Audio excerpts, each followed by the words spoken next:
He loved to laugh. And I remember there was a show that he did. It was a show that a lot of celebrities would do, and they would ask if you had to quickly name something that he really looked forward to reading and enjoyed the most, what would it be? And I said, Mad Magazine. I had to go out every month and get the new one. Loved Mad Magazine. Oh, he'd sit out there by the pool and laugh. Well, he'd schlep in a robe and run down slippers and looking tousled. He'd just gotten out of bed, but he wanted to get started. He just got an idea. He said, today we're going to work on something I just thought of. So I would sit there and we'd commence. And he'd say, no, I got to think of a title first. He'd do that. And he'd look around at his bookshelves and things for title or names that would give him an idea. That's how he got a lot of his characters, from the titles off his books. He never liked to work much beyond lunchtime. I would go and get our lunch down at the local Brentwood thing where O.J. Simpson hung out all the time up there. In fact, I met O.J. with my husband one time. They were talking football for half an hour. Charming man. Really charming. Oh, yeah.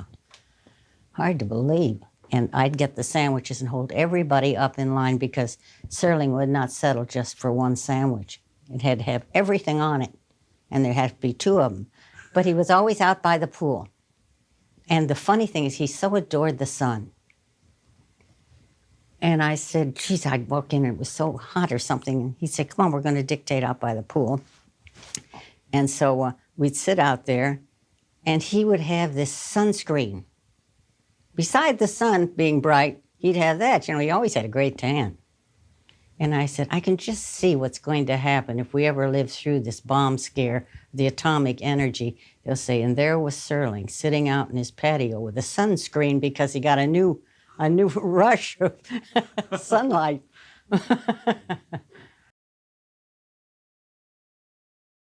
He was going to do 7 Days in May, which he did. It was a wonderful movie. But he suddenly had this commitment at Antioch College in Yellow Springs, Ohio. And he said, look, do me a favor, Parch. He said, here's the book. He said, read it and break it down into scenes so it'll help me to get this, because we're going to have to do it long distance. Because we couldn't be calling all the time. It's a good experience, but I worked awfully hard. I missed my nephew's wedding, and I worked New Year's Eve and the whole bit. It was coming, he'd send these dictaphone belts like crazy, and I was getting more deliveries. A lot of times he would kind of repeat himself on a few things, so I hated to have to call him, but I said, Rod, you're such a great writer. I said, you don't want to repeat yourself in the very next sentence or something. He said, no. So I said, is it all right if I change it a little bit? And I said, and you got a long shot where it turns into a tight shot with two people, and you got it as a long shot. He said, well, you take care of it. He said, I give you carte blanche to do anything you want to do. If you want to change the dialogue here and there or something. And so, because our minds were attuned, even through the distance of how we had written, how we'd done other stories, it came off pretty well. You know that last scene? That was Rod's, where Charlton Heston comes across the Statue of Liberty, the hand or something, and coming up through the sand. So then it just kind of set that whole thing off then, you know. Damn you!